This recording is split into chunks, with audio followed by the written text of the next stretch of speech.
Magandang araw sa inyong lahat sa pagpapatuloy ng ating kwento. Masaya ang gabing yun at alam kong malaki na ang kasalanan ko sa pamilya ko. Alas 5 na nang lumabas ng bahay si Ernie. Hindi ko na siya hinatid sa labas at sa may pintuan ko na lang siya hinatid bago ito lumabas ng bahay. Tinukaan niya uli ang mga labi ko. I'm coming back in 3 weeks. I'm going to miss you, sabi nito. I'm going to miss you too. Sabay nagyakap kaming dalawa. At nagpukaan ulit kaming dalawa bago ito umalis at sumakay ng kotse niya. Pinuntahan ko si Adolfo sa sopa at kita kong tulog na tulog pa rin ito. Kaya umakyat ako sa taas at nilinis ang kwarto namin. Nagpalit na rin ako ng bedsheet dahil sa magkahalong pawis at mga likido naming dalawa. Pati na rin ang punda ng unan at nagmap na rin ako ng sahig. Parang wala lang nung nag-almusal kaming tatlo sa kusina. Pinagtimpla ko ng kape si Adolfo dahil kita kong may hangover ito at si Art naman busy sa kakatext sa pinsan nito. Kahit nag-sleep over na ito sa kanilang kagabi. Tumingin ako sa orsan at kita kong nasa airport na ngayon si Ernie kasi mag-aalis 9 na.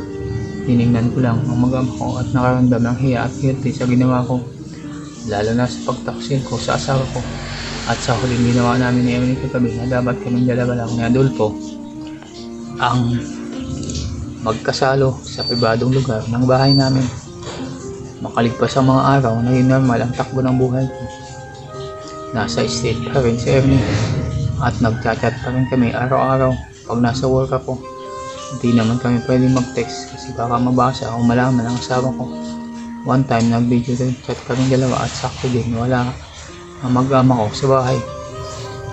Nami-miss ko tuloy lalo ang batuta ni Emily. At sa big chat nga namin ay parang sabi ko na sana ako na lang ang gumawa niyan.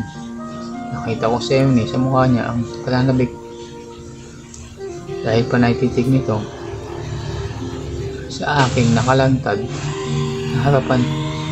I'm coming home really soon, Cecil, sabi nito nang nagpapaalam ito sa akin. I'm still waiting for you, Ernie. When you get back, sabi ko sa kanya.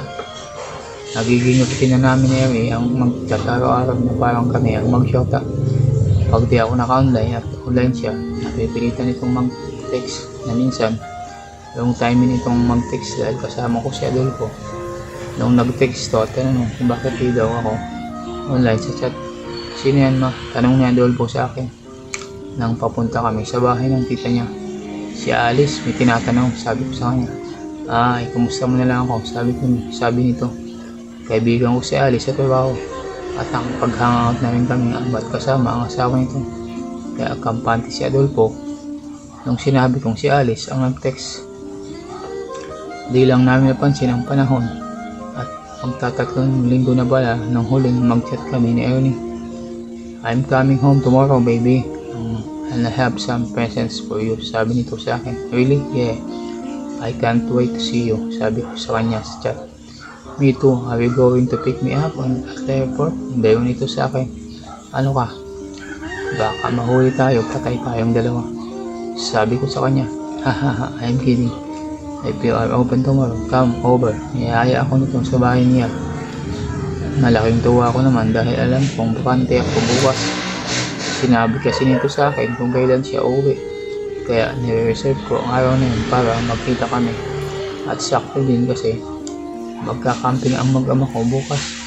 Kasama ang ibang pinsan, yung pamangkin nito na puro lalaki lang. I'll see you tomorrow, Ernie, sabi ko sa kanya. Na di ko mapigil ang tuwa ko sa office. Hoy, anong nangyari sa'yo? Dinig kong boses ni Alice sa kabilang cubicle. Wala. Papalabas na kayo ang movie bukas. Hahaha, sira ka talaga, sabi ni Alice sa akin. I have to go. I'll see you tomorrow, baby. Reply ko sa kanya. Take care, I'll see you tomorrow, baby. Be safe, sabi nito. Sabay log off ko sa chat. At nagligpit ng gamit dahil oras na ng uwian. Sinundo ako ni Adolfo sa office at dumaan kami ng SM City para bumili ng gamit nilang mag-ama para sa camping trip nila bukas. Nagbanding kami ni Adolfo ng gabing yun. Nagporo si Ernie lang ang nasa isip ko at ini-imagine ko na si Ernie ang gumagawa nun.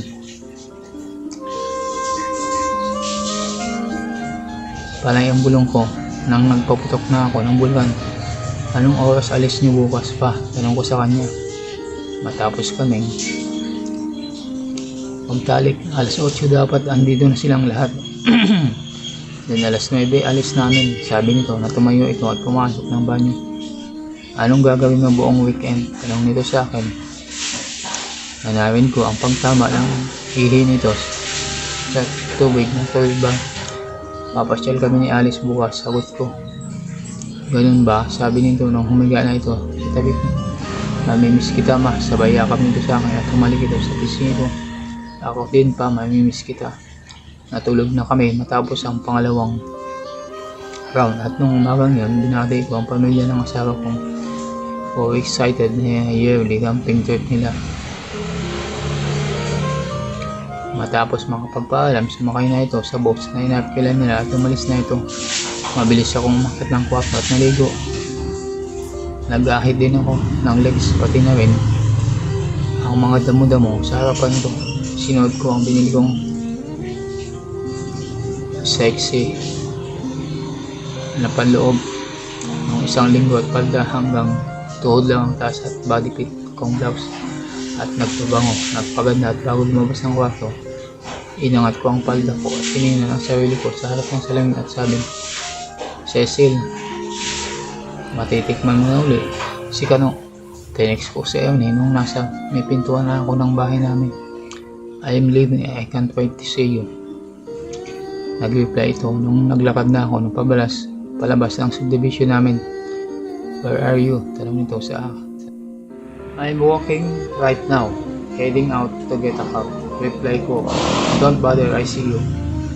Matapos kong basahin ito, narinig ko may bumubusina sa akin at pagkalingan ko nakita kong nakaparada ang kotse ni Emily sa may kanto sa labas ng subdivision namin.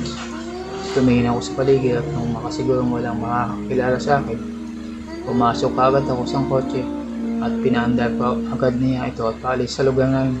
Oh God, I miss you. Niyakap ko si Emily sa loob ng kotse habang nagmamaneho ito at dinakma ko agad ang bagay na yun sa ibabaw ng short niya. I miss you, sabi kong nakatingin sa short niya. Haha, I miss you too baby. Hinawakan ako sa baba ko at minitian ako. Do you like that? Tanong ko sa kanya at pinakita ko sa kanya ang suot kong. Wow, that's all for me. And you smell good too, sabi nito ng hinimas ang parte ng harapan ko at tinignan ang suot kong blouse. Oh, I miss touching this. Na hinawakan ang kaliwang bundok at mahinang pinagpala ito. Oh, I miss your touch, sabi ko sa kanya